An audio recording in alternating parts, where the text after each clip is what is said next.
Good morning.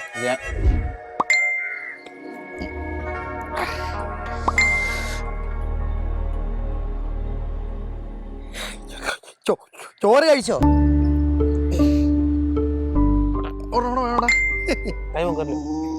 ഞാൻ ഇപ്പൊ വിളിക്കാം. ഇവിടെ ഒരു പേക്കൂത്ത് കിടക്കണേ, അതൊന്ന് റെഡി ആക്കട്ടെ. ഇപ്പൊ പാക്ക് വരുവാടാ. ഇപ്പൊ പാക്ക് വരുവോ? ആണോ? വരും, അരിച്ചാക്ക് വരും. എടാ നിനക്കൊന്നും വേറെ പണിയില്ലേ? എന്താണ്?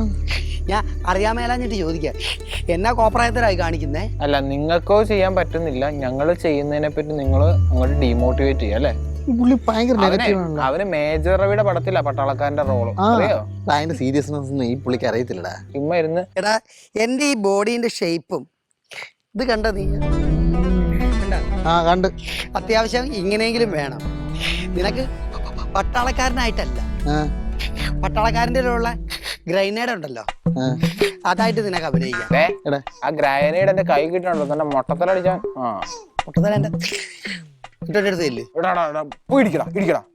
എനിക്ക് ഇരിക്കറിയാൻ പാടില്ല. പിന്നെ എക്സസൈസ് ചെയ്തപ്പോ ഇച്ചിരി ദേഹത്തിനൊക്കെ വേദന ഉണ്ട്. എടാ നീ എന്നതാ പറയാ, അഭിനയ ലോകത്തിന് തന്നെ നീ ഒരു വെല്ലുവിളിയാ. ഈ ഭൂമിക്ക് ഒരു വെല്ലുവിളിയാ. അത് കലക്കടാ, നീ പറഞ്ഞത് കറക്റ്റ് പോയില്ല. ഒരു പണി എടുക്കൂല, വെറുതെ സുപ്രഭാതം അയച്ചോണ്ടിരിക്കും. ഞാൻ പണിയെടുക്കേണ്ട കാര്യമില്ല. എന്താ? എന്നു വെച്ചാ എന്റെ അപ്പനെ ഉണ്ടാക്കിയിട്ടുണ്ട് ഇത്. ശരിയാ.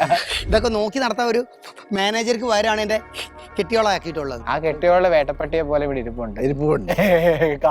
ഇങ്ങേർക്ക് ഒരു ലക്ഷ്യബോധമൊന്നുമില്ല. അതാണ് ഇങ്ങേര് ഇതുവരെയായിട്ടും ഗുണം പിടിക്കാത്ത. സത്യം. ഞാൻ അത് മാത്രം പറയരുത്. ഞാൻ എന്റെ സ്വപ്നങ്ങൾക്ക് വേണ്ടിയിട്ടാണ് പരിശ്രമിച്ചോണ്ടിരിക്കുന്നത്. ഞാനൊക്കെ എന്തിനു വേണ്ടിയാ പരിശ്രമിച്ചോണ്ടിരിക്കുന്നത്? നാളെ ഇവനെ സ്ക്രീനിൽ കാണുമ്പോൾ നിങ്ങൾ അഭിമാനിക്കും. അതെ, അന്നേരം പറയാം. അന്ന് അവൻ വെടിവെക്കുന്ന കണ്ട് നിങ്ങൾ കരയും. സ്ക്രീനിൽ വന്ന മലയാള സിനിമയ്ക്കൊരു അപമാനമായിരിക്കും. പിന്നെ നിങ്ങളങ്ങ് തീരുമാനിച്ച്. അതെ, മലയാള സിനിമ എന്ന് പറയുന്നത് ഇയാളാണല്ലോ.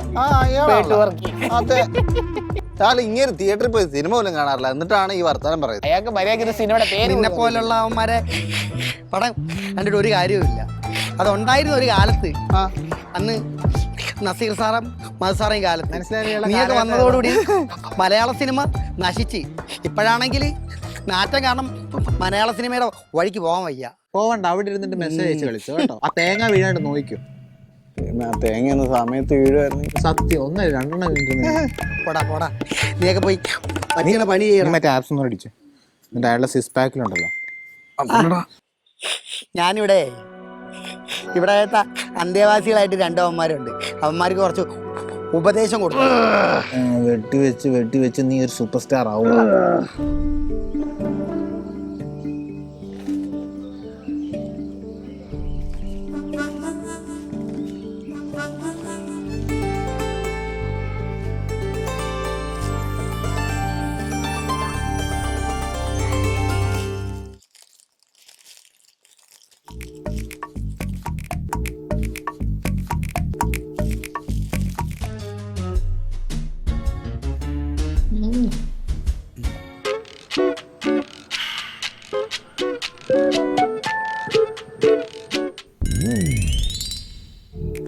എന്താ ഇങ്ങനെ ആസ്വദിച്ച് കഴിക്കുന്നേ? മിഠായി.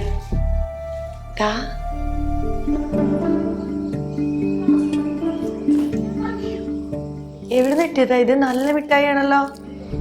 ഇതാ ദുബായി പോയ ജോസ് കൊണ്ടുവന്ന. ദുബായിന്നാ? ഇങ്ങോട്ടാ പിടിക്കല്ലേ, എല്ലാവർക്കും കൊടുക്കണ്ടേ? അയ്യോ, എനിക്ക് ഒന്നും കൂടെ താ. ഓരോന്ന് തിന്നാനുള്ളതേ ഉള്ളൂ, അവന്മാർക്കും കൊടുക്കണം. എന്താ ആന്റി, ഒരെണ്ണം കൂടെ തരാനൊക്കെ ഉണ്ട്. പറഞ്ഞാ മനസ്സിലാവത്തില്ലേ? മക്കത്തിന് പിന്നെ കൊടുക്കണ്ടേ? ഷുഗറാ, എന്നാ പിള്ളേർക്ക് കൊടുക്കണ്ടേ? ജീവനും കിരണല്ലേ ഉദ്ദേശിക്കുന്നേ?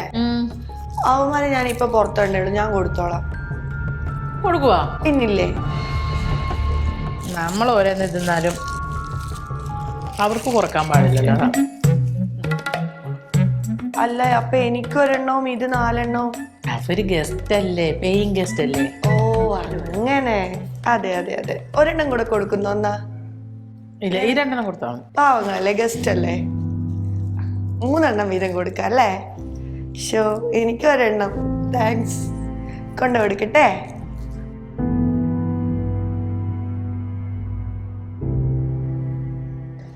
എന്ത് തോന്നിയെന്നറിഞ്ഞില്ല. ഇപ്പൊ അവന്മാരോടൊക്കെ ഭയങ്കര സ്നേഹം.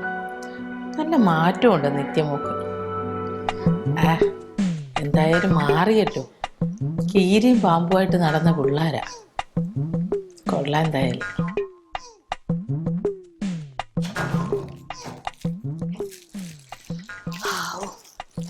എത്ര നാളായി ദുബായിൽ നിന്നുള്ള മിഠായി കഴിച്ചിട്ട്.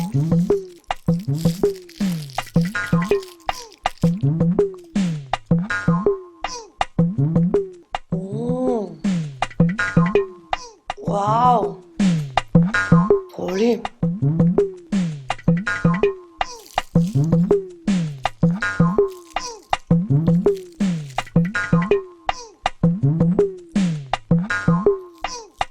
വെറുതെ ഇവന്മാർക്ക് ഈ മുട്ടായി മുഴുവൻ കൊടുക്കേണ്ട കാര്യം എന്താ?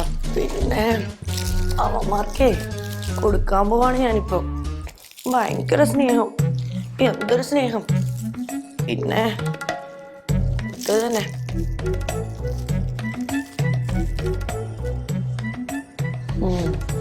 കൊള്ളാം.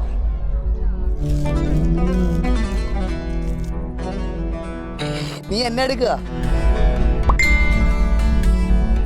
ആർക്കടെ ഈ മെസ്സേജ് വർക്കിച്ചോ ചായ? അതെന്താ ആന്റി ഞങ്ങൾക്കൊക്കെ ചായ ഇല്ലാത്ത? എടാ നിങ്ങളുടെ ചായ അവിടെ ഇരിപ്പുണ്ട്. നിങ്ങളിപ്പോ മധുരം കഴിച്ചതല്ലേ ഉള്ളൂ. അന്നേരെ മിഠായി എന്നിട്ട് ചായ കുടിക്കുമ്പോ മധുരം അറിയില്ല. മിഠായി തിന്നിട്ടാ? ആര് തിന്നു? ആര് മിഠായി? ഞങ്ങൾ ഗൾഫിലെ മിഠായി. അല്ല അല്ല ആര് നീ എടാ ദുബായ് ജോസ് വന്നപ്പോഴത്തേക്ക് കുറച്ച് മിഠായി തന്നായിരുന്നു. ഞാനപ്പോ നിങ്ങക്ക് തരാൻ വേണ്ടിട്ട് നിത്യമോളുടെ കൈ കൊടുത്തു വിട്ടായിരുന്നല്ലേ? നിങ്ങൾ കഴിച്ചില്ലേ? ഞങ്ങൾക്ക് ഇങ്ങോട്ടൊന്നും മുട്ടായി കിട്ടിയിട്ടില്ല. തന്നില്ലല്ലോ. നിത്യമോളെ കൊടുത്തു വിട്ടല്ലേ? ക്യോറാത് അവള് മുക്കി കാണൂടാ. എടാ നിങ്ങളെ മിഠായി കഴിച്ചില്ലേ? ഇല്ലെന്ന്. അല്ല ആന്റി ഞങ്ങക്ക് തരാൻ വേണ്ടി കൊടുത്തതാണ്.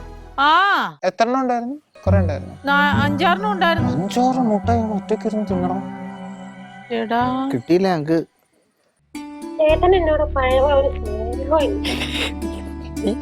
അങ്ങനെയൊക്കെ പറയാ, എനിക്കറിയാം.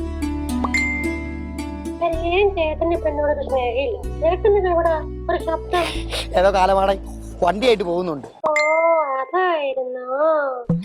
അതാണ് ഒന്നും കേൾക്കാത്തത്.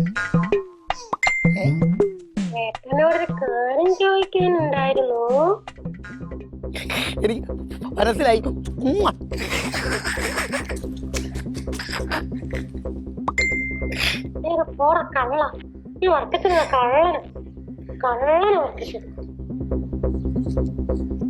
അയ്യോ നിങ്ങൾ മിഠായി കഴിച്ചു കാണുമെന്ന് വിചാരിച്ചാ ഞാൻ ചായ എടുക്കാഞ്ഞത്.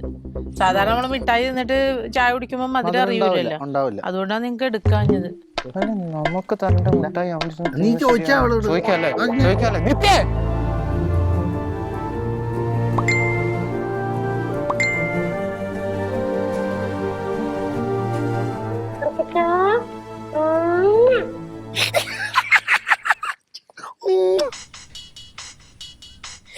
നീ അങ്ങനെയൊക്കെ പറയാ, എനിക്കറിയാം.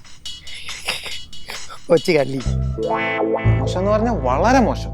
ഈ പരിപാടിയായി പോയില്ലേ? ഓരോരുത്തരെ ക്യാരക്ടർ മനസ്സിലായല്ലോ. വളരെ മോശമായി പോയി കാണിച്ചത്. ചേട്ടാ ഇത് എന്തൊരു കഷ്ടം. ഇത് ഞാൻ എടുത്തിട്ടില്ല എന്ന് പറഞ്ഞാൽ നീക്ക് മനസ്സിലാവില്ല. എടുത്തിട്ടില്ലെന്ന്. എടാ വെച്ച് ഞാൻ ഫ്രിഡ്ജ് തുറന്ന് ഒരു മിഠായി ഞാൻ കഴിച്ചോണ്ടിരുന്നപ്പോഴാണ് ഇവള് വന്നത്. അവൾക്ക് ഒരെണ്ണം കഴിക്കാൻ കൊടുത്തു. അന്നേരം ഒരെണ്ണം കൂടി ചോദിച്ചപ്പോ ഞാൻ പറഞ്ഞു നിങ്ങൾക്ക് തരേണ്ടതല്ലേ, അവരല്ലേ നമ്മുടെ ഗസ്റ്റുകള്, അവർക്ക് കൊടുക്കണ്ടേന്ന്. അപ്പൊ അവൾക്ക് ഒരെണ്ണേ ഉള്ളോന്ന് ചോദിച്ചു.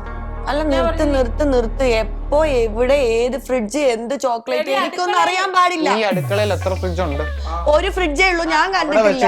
ക്ലാര ആന്റി ഞങ്ങൾക്ക് എത്ര മുട്ടായി? 5-6 മുട്ടായി തന്നു. അത് ഒറ്റയ്ക്ക് കൊണ്ടുപോയി തിന്നിട്ട് ഇരുന്നിട്ട് കള്ളം പറയാൻ നാണില്ല. ഞാൻ ആ കിച്ചന്റെ സൈഡിലേക്ക് ഇന്ന് പോയിട്ടേ ഇല്ല. ദൈവമേ, കണ്ണ് പൊട്ടിപ്പോകും ഇങ്ങനെ കള്ളത്തരം പറഞ്ഞിട്ടുണ്ട്. ഇത്ര കള്ളത്തരം മുഖത്ത് നോക്കി. അവക്ക് കഴിക്കാനും കൊടുത്ത് 5-6 നിങ്ങൾക്ക് കൊടുത്തോളാം, നിങ്ങൾക്ക് തരാൻ ഞാൻ ഒരുങ്ങിയതാ. അപ്പൊ ഇവളാ പറഞ്ഞത് ഞാൻ കൊടുത്തോളാം, ഇങ്ങോട്ട് തന്നേക്കാൻ വേണ്ടി എന്റെ കയ്യിൽ നിന്ന് അതും മേടിച്ചോണ്ട് അവിടെ തന്നെ ഒരു കള്ളത്തരമുണ്ട്. ശരി, നിങ്ങൾ എല്ലാരും മിണ്ടാണ്ടിരിക്കുന്ന ഞാൻ നിങ്ങളോട് ഒരു സത്യം പറയാം. അങ്ങനെ വഴിക്ക് പറ. എവിടെ വെച്ചിരുന്ന് തിന്നു? ഇടക്കേറി പറയല്ലേടാ. ഞാൻ പറയാൻ സമ്മതിക്കണ്ട. പറഞ്ഞു. അല്ല, ഞാൻ ഷുഗർ കട്ട് ചെയ്തിട്ട് 2 ആഴ്ചയായി. 2 ആഴ്ചയായിട്ട് ഞാൻ ഈ പഞ്ചസാരന്റെ അടുത്തൂടെ ഞാൻ പോണില്ല. എനിക്ക് മെലിയണം, എനിക്ക് സുന്ദരിയാവണം. അതുകൊണ്ട് നീ ഇന്നലെ ഞാന് വെറും വിത്തൗട്ട് ചായ ചായയും ക്രീം ബണ്ണും മാത്രമാണ് കഴിച്ചത്. അറിയാമോ? എങ്ങനെ ഇരിക്കുന്നു ക്രീം ബണ്ണ് വിത്തൗട്ട് ചായയുടെ കൂടെ കഴിച്ചത് ക്രീം ബണ്ണ്